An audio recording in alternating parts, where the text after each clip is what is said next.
अच्छा दोस्तों, नमस्कार सभी साथियों के लिए। और आज की वीडियो में हम पढ़ाएंगे वीएसटीसी फर्स्ट ईयर के लिए। पहला पेपर है हमारा बच्चे और बचपन, और पहली यूनिट के बारे में हम चर्चा करेंगे आज। जितने भी प्रश्न हमारी पहली यूनिट में हैं, छोटे, अबेसेदे, अति लघुत्रात्मक, लघुत्रात्मक, सबकी हम बात करेंगे। तो इस सीरीज से कितने प्रश्न बनते हैं इम्पोर्टेंट, उन सब की चर्चा इस वीडियो में करने वाले हैं। लेकिन साथियों, आपको एक और गुड न्यूज़ मैं बता देता हूं कि अगर आप बीएसटीसी फर्स्ट ईयर के साथ रेट की तैयारी कर रहे हो तो वो भी चीज़ हम आपको कम्प्लीटली करवा कर दे रहे हैं। आप लोग रीट लेवल 1 में चाहे प्री पेपर की तैयारी करो चाहे मेंस की तैयारी करो, आपके लिए खुराना स्टडी ऑफिशियल एप्लीकेशन पे पूरा कोर्स करवाया जा रहा है। वीडियोज़ भी हैं आपके लिए, टॉपिक वाइज सिलेबस है।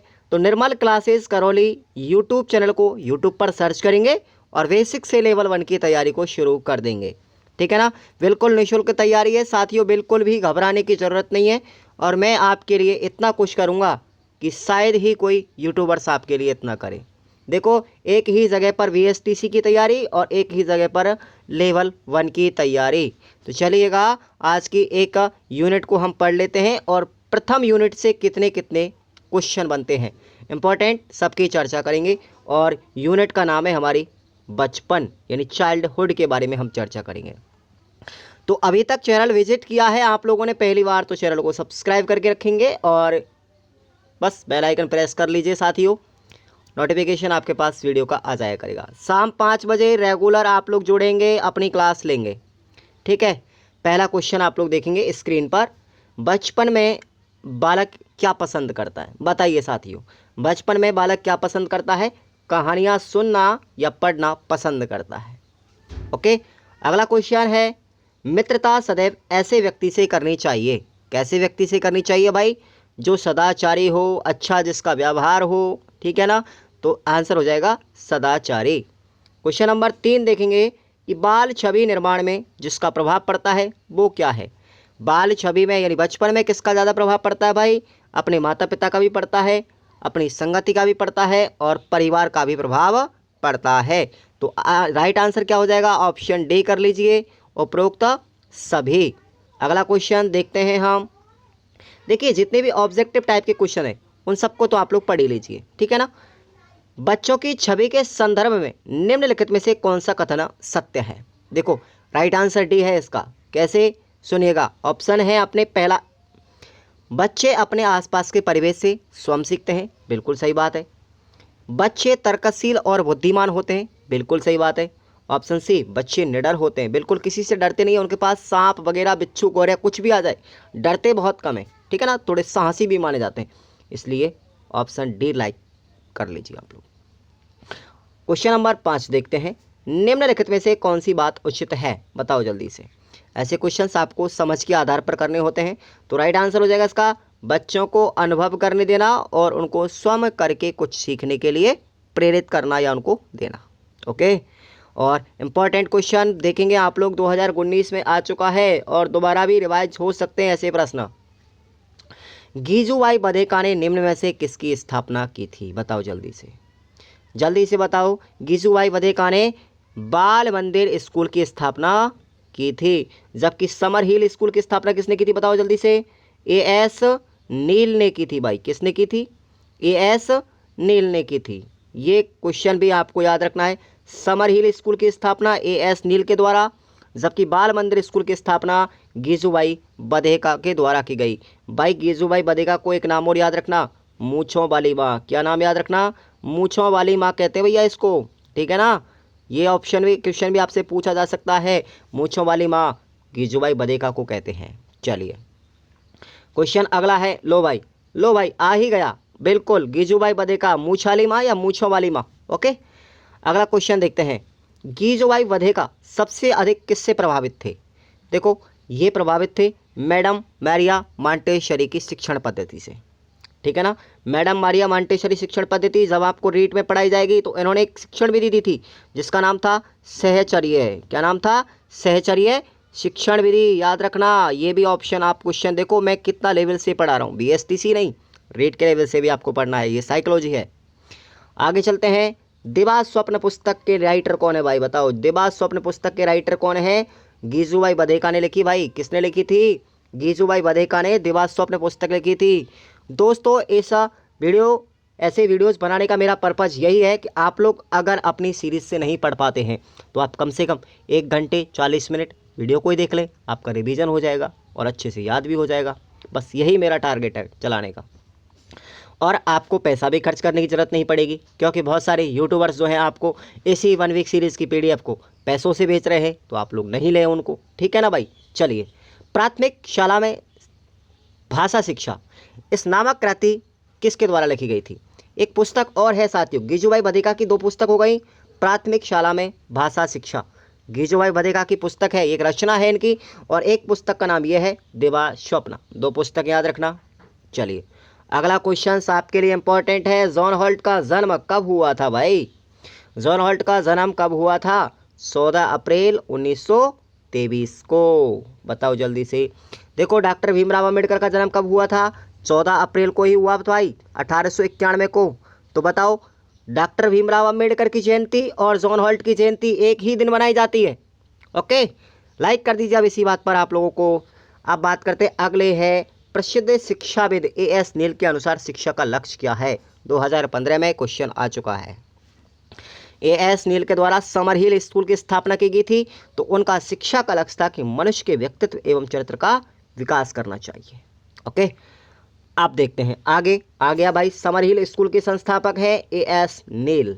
ओके, और A.S. नील की कौन सी पुस्तक सबसे ज़्यादा प्रभावी थी? तो ये पुस्तक का नाम भी था समर हिल। समर हिल पुस्तक भी थी और इन्होंने एक स्कूल भी खोला था समर हिल के नाम से। ओके, बताओ, मज़ा आ रहा है ना? बिल्कुल। वर्तमान में अधिकांश बच्चे उपेक्षित हैं, इसका कारण क्या है भाई? कारण बहुत सारे हैं। बच्चे शिक्षा से उपेक्षित क्यों हो जाते हैं? उनके पास गरीबी होती है परिवार में, सामान्य घरों में ज्ञान का अभाव होता है, माता पिता पढ़े लिखे नहीं होते, धनी घरों में अति सावधानी होती है, इस वजह से, ठीक है ना। तो उपरोक्त सभी कारण जो है उस वजह से बच्चों को नेगलेक्ट कर दिया जाता है। ओके, युवा अधिकारों के जनक कौन है? इंपॉर्टेंट है भाई, युवा अधिकारों के जनक कौन है? जॉन हॉल्ट है। कौन है? John halt. बताओ, ऑब्जेक्टिव टाइप के क्वेश्चन याद हो गए। आगे बढ़ते हैं हम। अब देखते हैं हम अति लघुत्तरात्मक प्रश्नों में इंपॉर्टेंट क्या आएगा। चलो भाई, बताएंगे आप क्वेश्चंस को। राइट क्वेश्चन ये हो गया। क्वेश्चन नंबर 4, वात्सल्य के आनंद के अभाव में बालक में किस प्रकार की छवि विकसित होती है? बताओ, कैसी छवि होगी? अंतर्मुखी छवि उत्पन्न हो जाएगी। ओके, अगला क्वेश्चन है, बचपन के अनुभव किससे बनते हैं भाई? बचपन के अनुभव किससे बनते हैं? बताओ, बचपन के अनुभव है वो समाज में बच्चे के मध्य सक्रिय अनुभव होते हैं, जो सतत अंतक्रिया के माध्यम से बनते हैं। क्लियर? अगला क्वेश्चन देखते हैं, संयुक्त परिवार में रहते हुए बच्चों में किन गुणों का विकास होता है? ये तो आप लोग जानते ही होंगे। संयुक्त परिवार में अगर बच्चा रहेगा तो कौन कौन से गुण विकसित होते हैं? जब बच्चा संयुक्त परिवार में रहता है तो बड़े होने से उनमें नेतृत्व का गुण विकसित होता है और बड़प्पन भी आता है। भेदभाव होने की स्थिति में वो कुंठा को भी दर्शाता है। इसी प्रकार घर के बड़े सदस्यों का भय बच्चों को स्वतंत्र रूप से बात करने के लिए बाधित भी करता है। बड़े व्यक्ति जो होते हैं परिवार में बच्चे को प्रेशर करते हैं, अतः वो खुल करके कुछ बात नहीं कह पाता, जो कि गलत है भाई। बच्चों पर कभी भी बड़े व्यक्तियों के द्वारा परिवार में दबाव नहीं बनाना चाहिए, ये बात तो आप लोग समझते ही हैं। अगला क्वेश्चन देखते हैं, इंपॉर्टेंट है अपना, देखते हैं बिल्कुल। ये देखिएगा, बच्चों की प्रकृति कितने प्रकार की हो सकती है? बताओ जल्दी से, बच्चों की प्रकृति कितने प्रकार की होती है भाई? बहुत प्रकार की होती है। जैसे कुछ बच्चे तो आज्ञाकारी होते हैं, कुछ बच्चे जिज्ञासु होते हैं, कुछ भोले भाले होते हैं, चंचल होते हैं, चतुर होते हैं, परिपक्वता लिए होते हैं, नटखट होते हैं, गुमसुम होते हैं, बातूनी होते हैं, मिलनसार होते हैं, क्रोधी, हंसमुख, चुनौती, चालाक, जिद्दी, कल्पना, गंभीर, साहसी, डरपोक, ये सारे प्रकार के बच्चे होते हैं भाई। हर बच्चे की अलग अलग क्वालिटी होती है, हर बच्चे की अलग अलग गुणवत्ता और विशेषता होती है। हर व्यक्ति के अंदर कोई ना कोई विशेषता होती है। अगला क्वेश्चन देखेंगे। अगला क्वेश्चन है, एक अपंग व्यक्ति ये वाला, किसी व्यक्ति को सामाजिक भावनात्मक समस्या है या नहीं? इसको जानने के लिए आप क्या करेंगे? इसमें अपने विचार लिखने साथियों। इस क्वेश्चन में आप कुछ भी लिख सकते हो, लेकिन यहाँ पर आपको उत्तर जो बताया गया वो है, सामाजिक भावनात्मक प्रक्रिया का क्षेत्र है कि व्यक्ति के दूसरे व्यक्तियों के साथ संबंधों में होने वाले परिवर्तन, भावनाओं में होने वाले परिवर्तन और व्यक्तित्व में होने वाले परिवर्तन, ये सब क्या है? भावनात्मक प्रक्रिया का क्षेत्र होता है। माँ के स्पर्श के उत्तर में किसी शिशु का मुस्कुराना, किसी बच्चे का खेल में अपने साथी पर हमला करना, ये सभी भावनात्मक क्या होती हैं? ये सब के सब सामाजिक भावनात्मक विकास के क्या होते हैं? परिचायक होते हैं। अगली बात करते हैं, इंपॉर्टेंट है ये क्वेश्चन, मैंने ऊपर भी आपको बताया है भाई। गिजुभाई बधेका की प्रमुख पुस्तकें या उनकी प्रमुख कृतियाँ या उनकी रचनाएं कौन कौन सी है? सुनिएगा, क्वेश्चन आएगा 100%। उनकी प्रमुख रचना है देवा स्वप्न है, दूसरी कृति है उनकी माता पिता से, तीसरी कृति है माता पिता के प्रश्न, और चौथी कृति है प्राथमिक शाला में भाषा शिक्षण, पांचवी कृति है शिक्षक हो तो, और छठवीं कृति है बाल शिक्षण जैसा मैं समझ गया। तो ये गिजुभाई बधेका की पुस्तकों के नाम है भाई, ये सब लोग आपको याद रखना है। अगला है, ये क्वेश्चन तो मैंने बता ही दिया मूछाली वाली माँ। अगला देखते हैं, अगला क्वेश्चन से भाई देखो भाई, बता दिया गिजुभाई बधेका द्वारा स्थापित विद्यालय कौन सा था? बाल मंदिर था। ठीक है, गिजुभाई बधेका ने भैया लगभग 200 पुस्तकें लिखी थी। कितनी लिखी थी? 200 पुस्तकें। और गिजुभाई बधेका का जन्म हुआ था, कहाँ पर हुआ था? गुजरात के भावनगर जिले में हुआ था। ठीक है ना? कब हुआ था? 15 नवंबर 1885 को। ओके, बताओ हो गया याद? चलिए आगे चलते हैं। गिजुभाई बधेका जो थे साथियों, मारिया मॉन्टेसरी के शिक्षण से प्रभावित थे। पहली चीज़ तो याद रखनी है, गिजुभाई बधेका द्वारा आयोजित मॉन्टेसरी सम्मेलनों का क्या उद्देश्य था, क्या ध्येय था, क्या टारगेट था उनका, क्या पर्पस था? तो उनका ध्येय था कि बच्चों और उनके बचपन के अहम बिंदुओं पर केंद्रित होकर के बच्चों, उनके माता पिता और शिक्षकों के बीच में बाल विज्ञान को जान करके उनको व्यवहार में लाना, यही मारिया मॉन्टेसरी सम्मेलनों का उद्देश्य था। क्लियर? आगे बात करते हैं भाई, जो गिजुभाई बधेका ने जो पुस्तकें लिखी थी, उन पुस्तकों का विषय और केंद्र बिंदु क्या था? तो पुस्तकों का जो विषय था वो थे बचपन यानी बच्चे, शिक्षा, पर्यटन, हास्य, परंतु उनका केंद्र बिंदु जो था वो बच्चे, माता पिता और शिक्षक थे। समझ में आ गया? अगला क्वेश्चन हम देखते हैं, ए.एस. नील के अनुसार ए.एस. नील जो थे किसके पक्षधर थे और वो किस प्रकार की शिक्षा में विश्वास करते थे? इंपॉर्टेंट क्वेश्चन है। पहली बात तो आपको याद रखनी है कि जो ए.एस. नील थे वो बच्चों की व्यक्तिगत स्वतंत्रता के पक्षधर थे और वो क्या चाहते थे? एक प्रगतिशील शिक्षा में विश्वास रखते थे। लक्ष्य क्या था शिक्षा का उनका? उनका लक्ष्य मैंने ऊपर भी पढ़ा दिया है कि मनुष्य के व्यक्तित्व और उसके चरित्र का विकास करना। समझ में आ गया? अगला क्वेश्चन हम देखते हैं यहाँ पर कि नील जो थे वो किस तरह का स्कूल बनाना चाहते थे? बताओ जल्दी से।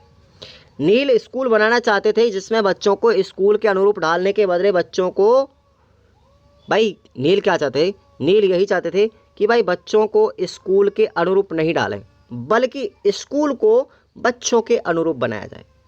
जहाँ बच्चा फिट नहीं किए जाए, स्कूल ही उनको फिट हो जाए। ठीक है ना? ये बात बताते थे और यही ऐसा स्कूल बनाना चाहते थे ए.एस. नील कि भाई विद्यालय बच्चों के अनुरूप होना चाहिए। ठीक है, विद्यालय बच्चों के लिए फिट होना चाहिए, न कि बच्चे स्कूल के लिए बने, ना कि स्कूल के लिए बच्चे बनेंगे तो ऐसा गलत है। ठीक है ना? आगे देखते हैं, ए.एस. नील पारंपरिक और सामान्य स्कूलों को गलत क्यों मानते थे भाई? क्यों मानते थे? वो इसलिए गलत मानते थे क्योंकि वह वयस्कों की इस धारणा पर आधारित था। वयस्कों की धारणा पर आधारित था उनका स्कूल कि बच्चा कैसा होना चाहिए, उन्हें कैसे सीखना चाहिए, उनके अनुसार ये धारणा उस युग में पनपी थी जब मनोविज्ञान का जन्म ही नहीं हुआ था। उस समय पहले मनोविज्ञान थी नहीं। ठीक है, अगला क्वेश्चन देखेंगे, अलेक्जेंडर सदरलैंड नील का संबंध। इसका पूरा नाम है भाई अलेक्जेंडर सदरलैंड नील। ए.एस. का मतलब हो गया अलेक्जेंडर और एस का मतलब हो गया सदरलैंड। याद रखना, ए.एस. नील इनका पूरा नाम है।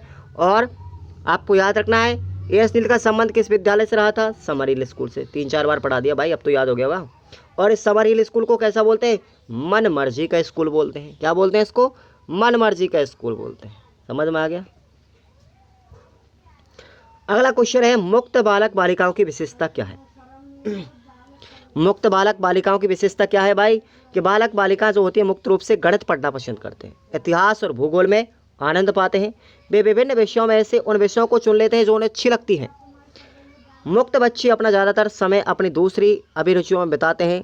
वे लकड़ी या धातु का काम, चित्रकारी, कहानियाँ पढ़ने आदि जैसी कल्पनाओं में अपना समय व्यतीत कर लेते हैं और अपने आप को निखार लेते हैं। जैसे संगीत की रिकॉर्ड बजाने में अपना समय बिताते हैं। ठीक है भाई, इस तरीके से। नेक्स्ट क्वेश्चन पर आते हैं साथियों। अगला क्वेश्चन है एस नील की धारणा, बच्चे जैसे हैं वैसे ही बने रहने की आज़ादी हो। इसको समझाना है आपको। तो भाई क्वेश्चन बड़ा टफ है, आने की संभावना है, इंपॉर्टेंट है, याद रखना।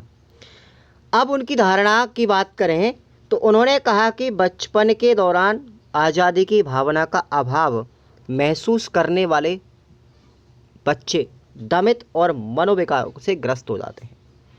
बचपन अर्थात शैशवावस्था तथा बाल्यावस्था तक के काल में बालक एक गीली मिट्टी की भांति होता है, जिसे हम कोरी स्लेट की संज्ञा भी कह सकते हैं। इस अवधारणा या इस अवस्था में यदि उन्हें प्रतिबंधित कर दिया जाए तो घोर निराशा के अंधकार में भी बच्चा जा सकता है। इसलिए बालक की जो भी योग्यता है, उसकी क्षमता है, उसकी रुचि हो, उसी के अनुरूप व्यक्ति को या बच्चे को रहने दिया जाना चाहिए। तो ये अवधारणा आपको याद करनी है। समझ में आ गया भाई? अगला क्वेश्चन है, ये क्वेश्चंस कई बार पूछा गया है कि जॉन हॉल्ट की 2 लोकप्रिय पुस्तकों के नाम बताओ जो उन्होंने 7 वर्ष के अध्ययन के बाद में लिखी थी, या कोई भी 2 पुस्तकों के नाम आप लोगों से पूछा जा सकता है और ये 2019 में क्वेश्चन आ चुका है। तो पहली पुस्तक का नाम है बच्चे असफल कैसे होते हैं और दूसरी पुस्तक का नाम है बच्चे कैसे सीखते हैं। ठीक है भाई, याद रख लेना, जॉन हॉल्ट की पुस्तक इंपॉर्टेंट है। अगला क्वेश्चन है अपना, अगला क्वेश्चन देखेंगे, बच्चों का अनुभव किस बात पर निर्भर करता है? बताओ जल्दी से। क्वेश्चन अथवा में भी दिया जा सकता है, तो इसका आंसर और इसका एक ही बात है। ठीक है भाई, बदल सकता है अपनी लैंग्वेज को। तो बच्चों का अनुभव किस बात पर निर्भर करेगा? इस बात पर निर्भर करता है कि बच्चा लड़का है या लड़की, वो किस धर्म का है, किस जाति या समुदाय का है, परिवार की आर्थिक स्थिति कैसी है, परिवार के सदस्य कितने हैं, इन सब बातों पर डिपेंड करेगा। ठीक है ना? और इन सभी कारणों से बचपन के संदर्भों में बच्चे में विभिन्नता भी पाई जाती है भाई। आ गया समझ में? अब देखो अगला क्वेश्चन है, जॉन हॉल्ट के अनुसार बच्चे असफल कैसे होते हैं? इंपॉर्टेंट क्वेश्चन है, स्टार लगा लीजिए भाई। जॉन हॉल्ट के अनुसार अधिकांश बच्चे स्कूल में फेल भी होते हैं और उनमें से ज़्यादातर बच्चे असफलता प्रकट के रूप में भी संपूर्ण होती है। असफलता प्रकट रूप से पूर्ण होते, फेल हो जाते हैं। तो स्कूलों में दाखिला लेने वाले 40% बच्चे स्कूली स्तर की शिक्षा भी पूरी नहीं कर पाते। महाविद्यालय स्तर पर जब बच्चों का दाखिला होता है तो हर 3 छात्रों में से केवल 1 छात्र अपनी पढ़ाई छोड़ देता है। पर जाहिर तौर पर फेल होने वाले इन बच्चों के अलावा तमाम दूसरे बच्चे भी उनमें फेल होते हैं। अंकों की दृष्टि से नहीं, बल्कि एक दूसरे गहरे अर्थ में असफल हो जाते हैं। वे अपनी स्कूली शिक्षा महज इसलिए पूरी नहीं कर पाते क्योंकि हम शिक्षक उन्हें अपनी सहमति से अंक दें, ढकिया कर स्कूल से बाहर निकालने में सहायता करते हैं। फिर चाहे वो कुछ भी जानते हो या नहीं जानते हो। सच्चाई तो यह है कि ऐसे अप्रकट रूप से फेल होने वाले बच्चों की संख्या हमारे अनुमान से कहीं ज़्यादा होती है। अगर हम स्कूली शिक्षा का स्तर कुछ ऊपर उठा दें, जैसा कि शिक्षाविद करना चाहते हैं, तो हमें तत्काल अप्रकट रूप से फेल होने वाले बच्चों का सही संख्या में पता लग जाएगा। तो यही कारण है कि बच्चे असफल हो जाते हैं। समझ में आ गया? अगला क्वेश्चन है भाई, अगला क्वेश्चन देखो, जॉन हॉल्ट के अनुसार बच्चे भ्रमित क्यों होते हैं? भाई बताओ जल्दी से, क्यों होते हैं भ्रमित? क्योंकि उनके सिर पर अर्थहीन शब्दों का प्रपात संवेग झरने लगता है। ये शब्द बराबर उस सब का खंडन करते हैं जो बच्चों को पहले बताया गया था। और तो और बच्चे जो कुछ स्वयं अपने अनुभव से जानते हैं, उससे भी इस शब्द का प्रपात का कोई संबंध नहीं होता।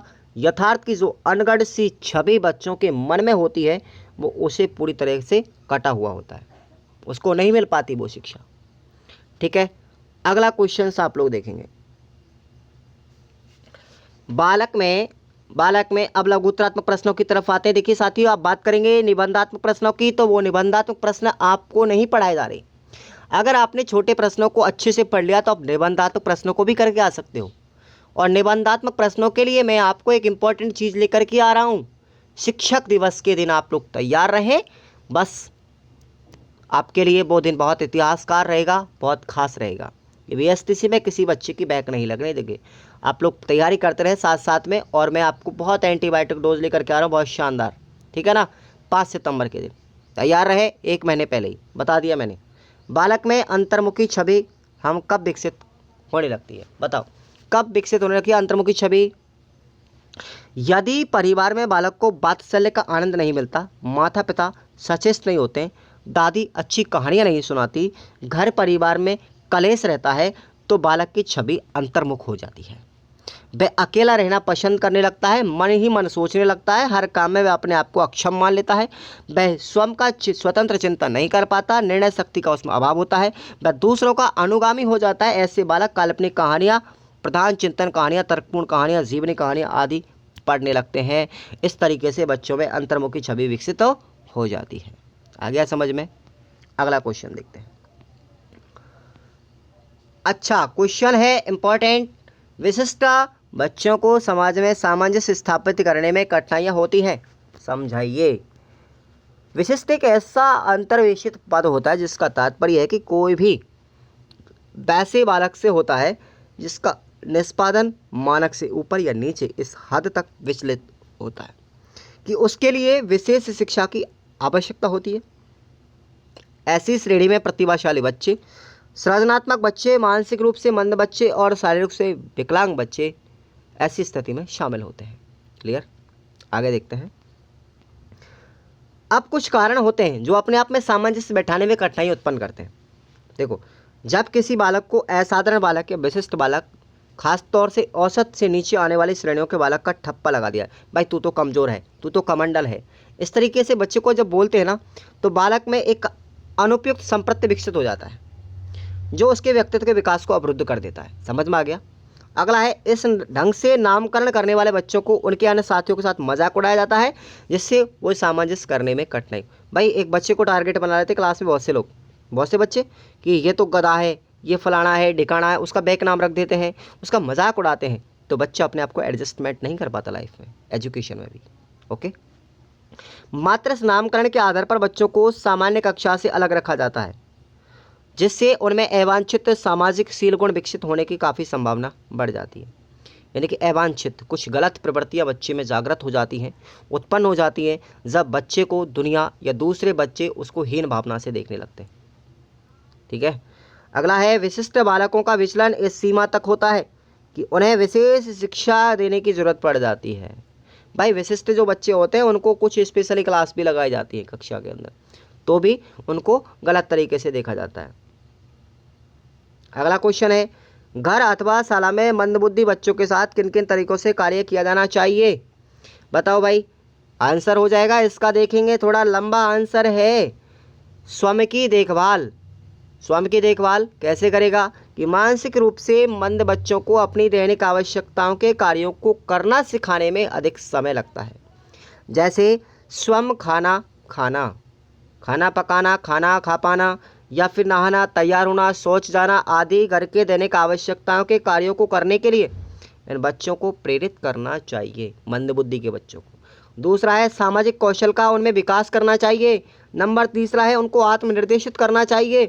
पाठ्यक्रम उनके अनुकूलन होना चाहिए, ये मंदबुद्धि के बच्चों के लिए। उन्हें विशेष कक्षा लगवानी चाहिए और अध्यापन की अनेक प्रकार की विधियों के द्वारा भी उन्हें शिक्षण करवाना चाहिए। अगर आपने इतना लिख दिया तो आपको कोई प्रश्न गलत नहीं करेगा। ठीक है। अगला क्वेश्चन है, अपंगों के प्रति अंधविश्वास और भय का दृष्टिकोण निरर्थक है, विवेचना कीजिए। बताओ जल्दी से क्वेश्चन, अच्छा है ना? देखो मैं कह रहा हूँ रिवीजन आपका बहुत अच्छे से होगा, टकाटक रिवीजन होगा 1 नंबर, और बस पढ़ते जाइए। 1 घंटे आप लोग अगर पढ़ ले तो ये सोच लीजिए आपने बहुत कुछ पढ़ लिया। दुर्भाग्यवश हम में से कई लोगों की अपंगों के प्रति गलत मान्यता है, जिसकी वजह से उनके प्रति नकारात्मक दृष्टिकोण और भावना जन्म ले लेती है। अंधविश्वास एवं डर एक आम प्रतिक्रिया है। हम में से अब भी कई ऐसे व्यक्ति हैं जिनका विश्वास है कि अपंग व्यक्ति में कोई भूत या प्रेत आत्मा का प्रवेश होता है। बहुत से लोग सोचते हैं ना ऐसा विश्वास उन लोगों के मामले में और भी सुदृढ़ हो जाता है जो बौद्धिक कार्य क्षमता में औसत से कम होते हैं, क्योंकि वे समुचित रूप से व्यवहार नहीं करते और निरर्थक और अनाम शनाम बोलते रहते हैं। लोग बिना सोचे समझे उन्हें मूर्ख, पागल व्यक्ति, मूढ़ व्यक्ति, मंदबुद्धि व्यक्ति के नाम से पुकारते हैं। हम में से कई अपंग व्यक्तियों को नज़रअंदाज भी करते रहते हैं क्योंकि वे असामान्य लगते हैं ना, इसलिए। अथवा हमें यह डर लगता है कि उनके साथ तालमेल रखने से हमें भी अपंगता हो सकती है। बताओ भाई, ये अंधविश्वास फैला हुआ अपंग लोगों के प्रति, ठीक है, क्योंकि उनके साथ रहेंगे तो हम भी ऐसे हो जाएंगे, ऐसा नहीं होना चाहिए। अगला क्वेश्चन देखेंगे आप लोग, विशेष आवश्यकता वाले बच्चों की शिक्षा में एक स्कूल की, शिक्षक की व समाज की क्या भूमिका होती है। भाई, जो विशेष आवश्यकता वाले बच्चे होते हैं उनमें एक विद्यालय, उनमें एक शिक्षक और एक समाज की क्या भूमिका होती है, तो इस क्वेश्चन पर आप लोग स्टार लगा लीजिए, इंपॉर्टेंट है। देखिए, विशिष्ट गुणों से युक्त बालक को हम विशिष्ट बालक की संज्ञा देते हैं। इन बालकों की शिक्षा में शाला, शिक्षण और समाज की भूमिका का वर्णन करते हुए निम्न प्रकार से लिखा जा सकता है। कैसे कि भाई इनको क्या क्या आवश्यकता होगी, क्या क्या भूमिका होती है, कि शिक्षकों का व्यवहार सहानुभूतिपूर्ण होना चाहिए पहले तो, उनमें बालकों के प्रति प्रेम और उपासना का भाव होना चाहिए। शिक्षकों को असहनशील और अधीर नहीं होना चाहिए। ऐसे शिक्षक विशिष्ट बालकों को सिखाने में सफल नहीं हो पाते हैं। अभिभावक तथा शिक्षकों को चाहिए कि विशिष्ट बालकों के साथ सहानुभूतिपूर्ण व्यवहार करके उनके प्रत्येक अवस्था में प्रेम और स्नेह देकर के उत्साहित करना चाहिए। शालाओं में देशाटन या शैक्षिक भ्रमण की व्यवस्था भी करवाई जानी चाहिए। समाज सेवा की भावना का विकास करना चाहिए और शिक्षक व विद्यार्थी के बीच में विश्वास पैदा करना चाहिए। तो ये क्वेश्चंस था, अच्छा क्वेश्चंस है। याद रखना कि विशेष आवश्यकता वाले बच्चों के लिए हम क्या कर सकते हैं, जैसे कि स्कूल है, एक शिक्षक, एक समाज है। तो वीडियो को लाइक तो कर दो यार, कम से कम प्लीज़ लाइक कर दो यार। मैं आपके लिए इतना कुछ कर रहा हूँ, मैं रेट के लिए पढ़ा रहा हूँ, मैं बीएसटीसी को क्लियर करवा रहा हूँ पूरा का पूरा। तुम लोग क्या है, तुम लोगों के पास में सामग्री, सीरीज वगैरह सब है, लेकिन पढ़ते नहीं। बड़े आलसी आदमी हो तुम यार, बहुत आलसी हो तुम। आलस को त्याग दो, आलस को बिल्कुल त्यागना है पूरी तरीके से, और अपने जोश और मोटिवेशन के साथ पॉजिटिव सोच रख करके अपने को तैयारी करनी है हर चीज़ को लेकर के। तो आप लोग मेरे साथ साथ देखो, मैं कोई बीएसटीसी नहीं कर रहा, मैं खुद गवर्नमेंट टीचर हूँ साथियों, लेकिन फिर भी आपके लिए मैं बीएसटीसी पढ़ा रहा हूँ। क्यों? क्योंकि आप लोगों की बैक लग जाती है। जब बैक लग जाती है, बहुत से बच्चे मुझे फ़ोन करते हैं, एसएमएस करते हैं, मेरी बैक लग गई, मेरा बैक निकलवा दो, मैं आपको इतने पैसे दे दूंगा, इतना पैसा। ऐसा क्यों भाई? ऐसे करने से पहले आप लोग यही सोच लो ना, हमारे पास कोई जुगाड़ नहीं होता बैक वैक निकलवाने का, ठीक है ना। इसलिए आप लोग पहले ही तैयारी कर लो, मैं इतना मेहनत करवा रहा हूँ आपके लिए, तो आप लोग क्यों अपने अमूल्य समय को बर्बाद करते हो? कहते ना, गन्ने को तो नहीं दे रहे फिलहाल में, आप बाद में गुड़ की भेली को देने को तैयार हो जाते हो। इसलिए आप लोग पहले गन्ने को ही इस्तेमाल कर लो भाई, ठीक है ना। कहावत सुनी होगी आपने कि व्यक्ति गन्ना नहीं देता लेकिन गुड़ की पूरी भेली दे देता है, पूरी भेली को दे देता है। ऐसा मत कीजिए, बैक मत लगाइए, आप लोग तैयारी में जुटे रहिए। 1-2 महीने, देखो हमारा काम क्या है, पूरी साल पढ़ने का। माँ बाप ने हमको एक लक्ष्य दिया था पढ़ने के लिए, तो बस हमको पढ़ना है, इधर उधर की बातें नहीं करनी, ठीक है भाई। और मैं आपको केवल 1 ही घंटा तो पढ़ा रहा हूँ, 40 मिनट या 1 घंटा पढ़ाऊँगा ज़्यादा से ज़्यादा। आप लोग इतना सा पढ़ने में क्या दिक्कत है आपको यार, ठीक है। चलिए आगे आते हैं। अगला क्वेश्चन है आप लोगों का, बाल साहित्य की विषय सामग्री में क्या क्या होता है भाई? बाल साहित्य के लाभ भी बताने हैं आपको, बताओ। अच्छा क्वेश्चन है। बाल साहित्य की विषय सामग्री में सबसे पहले क्या क्या चीज़ आती है? जैसे अभिनय प्रधान वाले गीत आते हैं, ठीक है, पहेलियाँ, चुटकुले आते हैं, कहानियाँ, परिकथाएँ, महापुरुषों, पशु पक्षियों की चित्र में कहानियाँ आती हैं, भूत प्रेतों की कहानी आती है, जीवनियाँ, प्रेरक प्रसंग, महापुरुषों का बचपन भी आता है, देशभक्ति की कहानियाँ, देश के लिए जीवन उत्सर्ग करने वाले वीर भी, उस वीरों की कहानी आती है। तो ये बहुत सारी चीज़ें आती हैं, जैसे जोशीली बाल कविताएं, चिंतन प्रभाव कविताएं, चित्र पहचान करके उनके स्थान पर नाम लिखना, वर्णों को करना, ये चिंतन प्रभाव हो गई। शब्द पूर्ति वाले वर्ण सार्थक हमको बना देते हैं, अपूर्ण कहानी को पूरी करने के भी वाक्य दिए जाते हैं, तुक मिला करके लंबी कहानी कर देते हैं। तो इस तरीके से हमारे बहुत सी चीज़ें हो, ठीक है ना, जो हमारी सामग्री के अंदर आती है। बाल साहित्य की उपयुक्त विषय के संदर्भ में विचार करें तो बालकों की छवि अनेक प्रकार की हो सकती है। बाल छवि निर्माण में माता पिता, परिवार या संगीत का प्रभाव पड़ता है। पूत के पग पालने की दृष्टि से पूत की छपित बचपन में ही विकसित हो। आपने सुना होगा, कहावत सुनी होगी कि पूत के पग तो पालने में ही दिख जाते हैं, पूत के पाँव पालने में दिख जाते हैं। तो ठीक है भाई, इसका मतलब ये होगा कि बच्चा जो होता है उसके बारे में हम पूर्वानुमान कर लेते हैं कि बच्चा आगे चल के क्या बनेगा, उसको बोलते हैं पूर्वानुमान का। देखो आप लोगों ने सुना होगा, एक विकास का सिद्धांत आता है, पूर्वानुमान सिद्धांत। हम पहले ही बता देते हैं बच्चे की दृष्टि को देख करके, उसके हाव भाव लक्षणों को देख करके बच्चा क्या कुछ बनने वाला, कहाँ तक जाएगा वाटसन के अनुसार। तो ये कहावत वहीं से बनी थी कि पूत के पग पालने में ही दिख जाते। समझ में आ गया भाई? इसलिए बाल छवि भी ठीक इसी प्रकार की होती है जो आप लोग ये पढ़ रहे हैं। ओके, अच्छा अगला क्वेश्चन देखते हैं हम। अगला क्वेश्चन आपको इम्पोर्टेंट ही बताऊंगा, बस फालतू मैं पढ़ाऊंगा ही नहीं, क्योंकि इतना टाइम हमारे पास होता ही नहीं भाई। गीजू भाई शारीरिक व मानसिक विकास के लिए बच्चों से किस प्रकार की गतिविधियां करने का सुझाव देते हैं? बताओ किस प्रकार की गतिविधि करने का सुझाव देंगे? खेल के द्वारा शिक्षा पर बल दिया गया। स्वतंत्रता के सिद्धांत का अनुगमन करते हुए बालकों को पर्याप्त स्वतंत्रता दी जाए। बच्चों में जिज्ञासा होती है, उन्हें दबाए नहीं, उन्हें प्रस्फुटित होने दें एवं इसके आधार पर शिक्षण को नियोजित होने दें। करके सीखने पर भी बल दिया था उन्होंने। बच्चों के मानसिक विकास को समझाने का आग्रह किया और बच्चों को स्वयं नया खेल खोजने और खेलने की अनुमति भी दी गई थी। आ गया भाई? क्वेश्चन अच्छा है। गीजू भाई के बाल मंदिर में शिक्षक की क्या विशेषताएं अपेक्षित है? क्या विशेषताएं थी बताओ भाई? कि पूर्व प्राथमिक स्तर के शिक्षक को बच्चे के चेहरे पर लिखी भाषा वाचना आना चाहिए। शिक्षक का गुण है ये। बच्चे कैसे देखते हैं, बच्चे उसे कैसे देखते हैं, कैसे उससे बात करते हैं और उससे क्या चाहते हैं, इसके लिए शिक्षक आत्म परीक्षण भी कर सकता है। जब बच्चे किसी शिक्षिका या शिक्षक को पसंद नहीं करते तो वो कहते हैं कि कुछ नहीं मगर अनमने हो जाते हैं। उनकी अस्वस्थता, उनके खेल, उनकी बातचीत और उनके कहने के या सीखने के तरीके, हर प्रकार का प्रौढ़ हस्तक्षेप से भी अक्सर पसंद नहीं करते। इसलिए गीजू भाई बच्चों के लिए ऐसे बाल मंदिर की कल्पना करते थे जिसमें शिक्षक उनका मित्र हो, सखा हो और सहेली की तरह काम करे। तो ये उसकी विशेषता होनी चाहिए, ठीक है ना। इसको आप लोग PDF को मैं टेलीग्राम पर डाल दूंगा, ठीक है भाई। क्वेश्चन इंपॉर्टेंट है। गीजू भाई बधेका को बाल मंदिर की प्रेरणा कहाँ से मिली? बताओ भाई, कहाँ से मिली थी? मौर्य मॉन्टेसरी से मिली थी भाई। इस क्वेश्चन को पूरा पढ़ के जाना है, स्टार लगा लो इस पर, ठीक है भाई, पढ़ के जाना है, ठीक है। मैं आपको दूंगा PDF पूरा। ये तो छोड़ दो आप लोग, रहने दो इसको। तो इंपॉर्टेंट है। समरहिल की स्थापना और उसके उद्देश्यों के विषय के बारे में बताओ भाई। समरहिल स्कूल की स्थापना और उसके उद्देश्यों के विषय के बारे में क्या जानते हैं आप लोग, ठीक है ना। ये क्वेश्चन भी इम्पोर्टेंट है, ये बस इम्पोर्टेंट बता रहा हूँ। मेरे पिछले विद्यार्थी जो पढ़ के गए थे उनका लगभग 84% बना था मैक्सिमम। मुझे कई बच्चों ने अपनी मार्कशीट भी डाली थी, मैंने उसको टेलीग्राम पर भी डाला था भाई। इसलिए मैं आपसे कहना चाहूँगा कि वो टेलीग्राम को आप लोग डाउनलोड कर लो, ये PDF उसी पर मिलेगी। और 5 सितंबर शिक्षक दिवस के दिन आप लोग तैयार रहो, बड़ा धमाका होने वाला है, बहुत कुछ अच्छा लेके आऊँगा मैं आपको, ठीक है भाई। चलिए अगला क्वेश्चन इंपॉर्टेंट देखते हैं। हाँ भाई, ये भी है। AS नील की शिक्षा प्रणाली में मौजूद सिद्धांतों का संक्षेप में उल्लेख कीजिए। बताओ।